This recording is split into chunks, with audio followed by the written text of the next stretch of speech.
Good morning, everyone. So today I'm going to speak to you about the content offering. I'm not sure if in the room we have anyone that took speaking slots at the show this year. Yeah, we have 2, 3.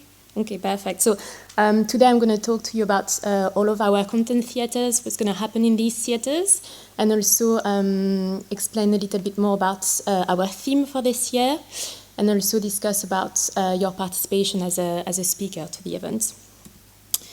So yeah, as you already seen, the content offering is spread around the floor plan. So we will have 7 theaters of content. The biggest one is the keynote stage that you can see here. So we are expecting to have the capacity of 450 attendees in this theater.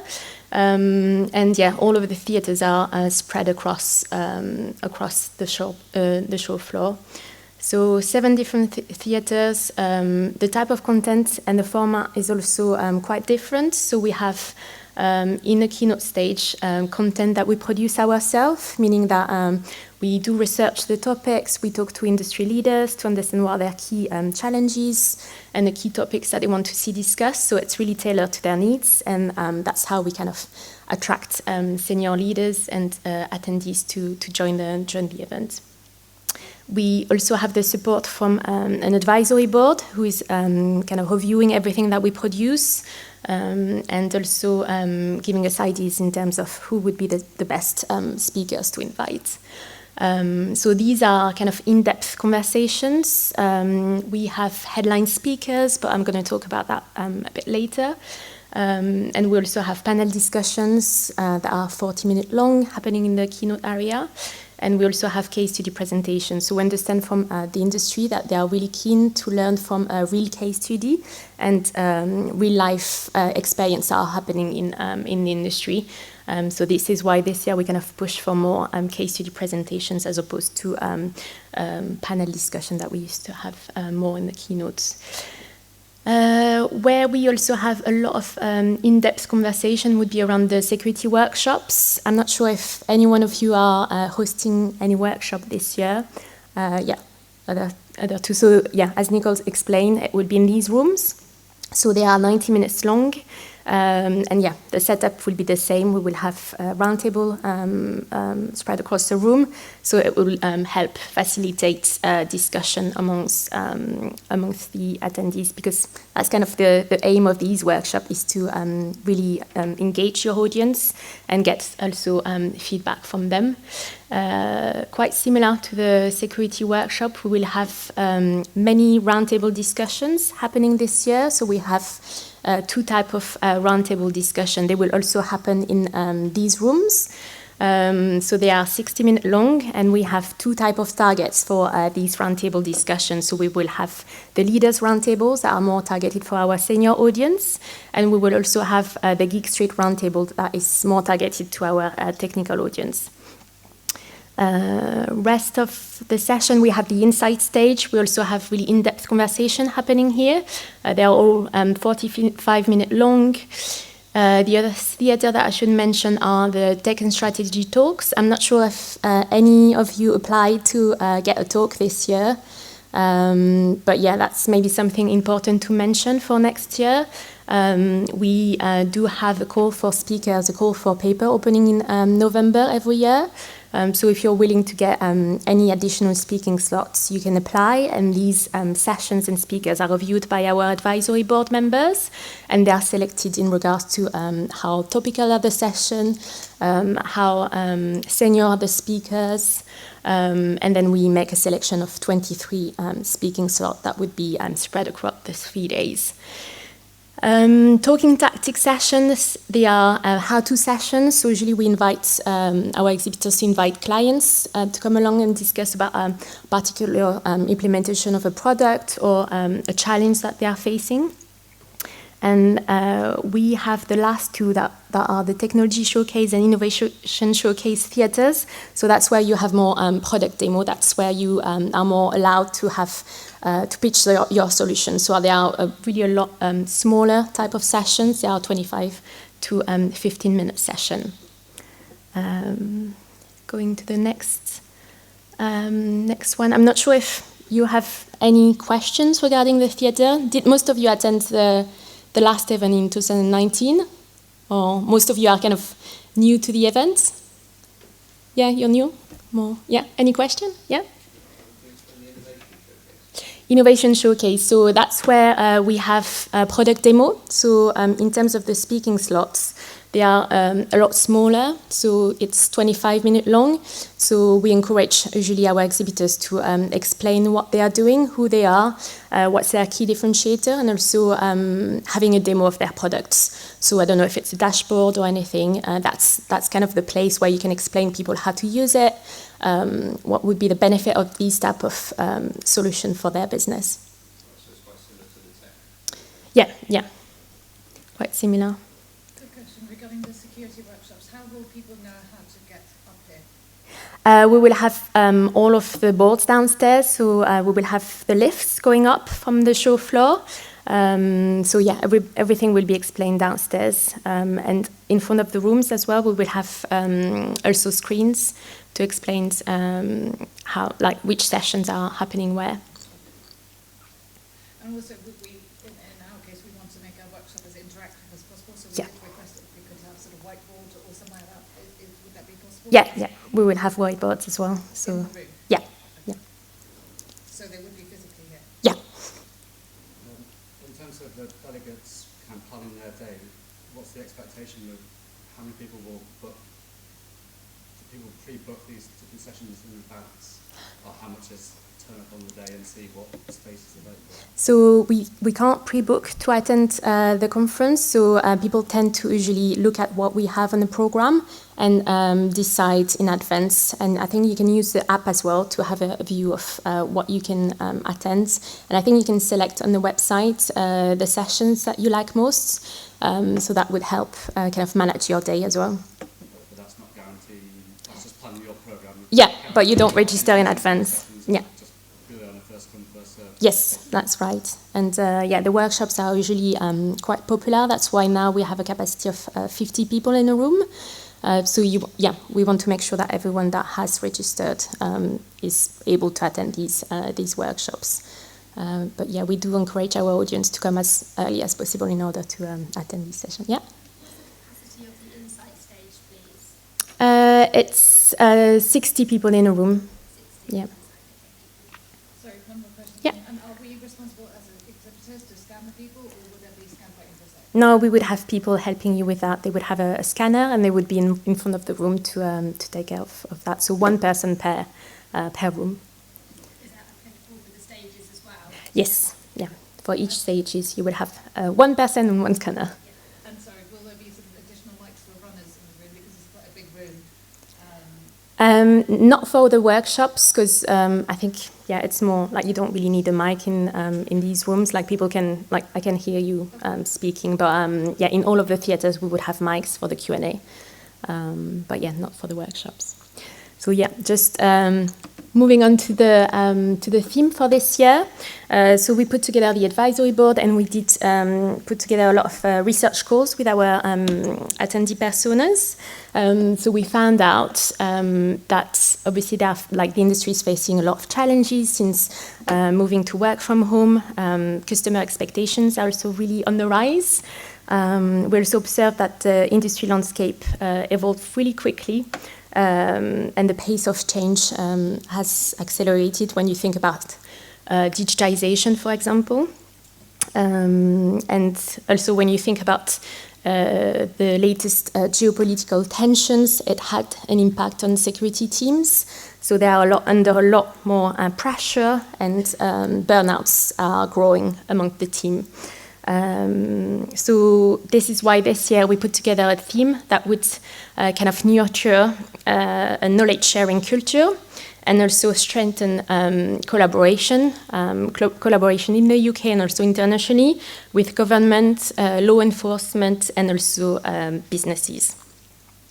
So in the content program, we really want to talk about solutions to stay ahead of emerging threats, and also talk about incident response plans in order to minimize financial and reputational damages. So we observe that there's a rise in engineering attacks, and the scale of third-party incidents have been really growing.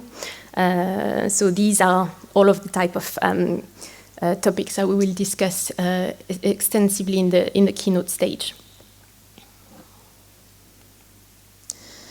To cover these type of topics, we also invited headline speakers for each of the day. So in terms of speakers that we believe you shouldn't miss, we have these 3 amazing speakers that will be speaking in the keynote stage. So in day 1, in the morning, you will have Major General Tom Compington-Symes. So he's the Director of Strategy and Military Digitization for the UK Strategic Command.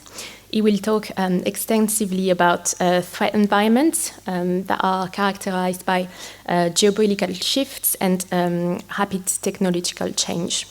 So I think it's a good opportunity for attendees to understand a bit more about the UK defence and how they are meeting the threats and opportunities in the information age. So that's a speaker from in the middle. Then he's speaking on day 1 morning, and day 2 morning you will have Elisa Manningham-Buller. So she's a former head of MI5. She was at the MI5 when there was the growth of Al-Qaeda and right after the 9/11 attack. So she will be talking about the leadership in time of uncertainty. And in her talk, you will learn a lot about organizational and personal resilience in response to threats and also terrorism and also pandemics. And the last one, but not least, is Misha Glennie, will speak on day 1 afternoon. So he's an author, a journalist, and also is specialized in organized crimes and cybersecurity. And he will talk about the rise of cyber attacks and geopolitical tensions.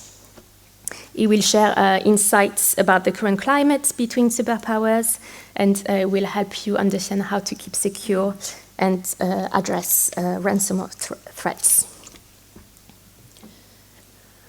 Then the next one is what's new for 2022. So we also understand from speaking extensively with the industry that they want to have more opportunities in the show to network with their peers, discuss the challenges that they are facing, but in a setup where they can really engage in conversations, where this is why we put a lot more roundtable discussion this year as compared to the previous edition. So Geek Street, as we said, is really tailored for our technical audience. So you can expect at Geek Street to have an immersive hands-on learning activity. So that's where we have the features happening on the show floor. So we will have Capture the Flag activity happening, a live sock also happening there. And you also have all of these topics that would be covered during the roundtable discussions.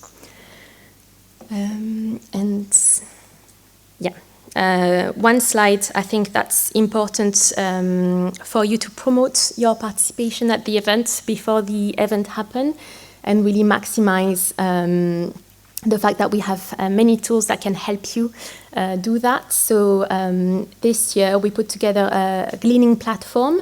So that's the image that you can see on the left-hand side. So I think next year, not next week or the week after, we will send you a link to all of the speakers and marketing managers for all of the exhibitors. And on clicking on the link, you will arrive on this page. So it's a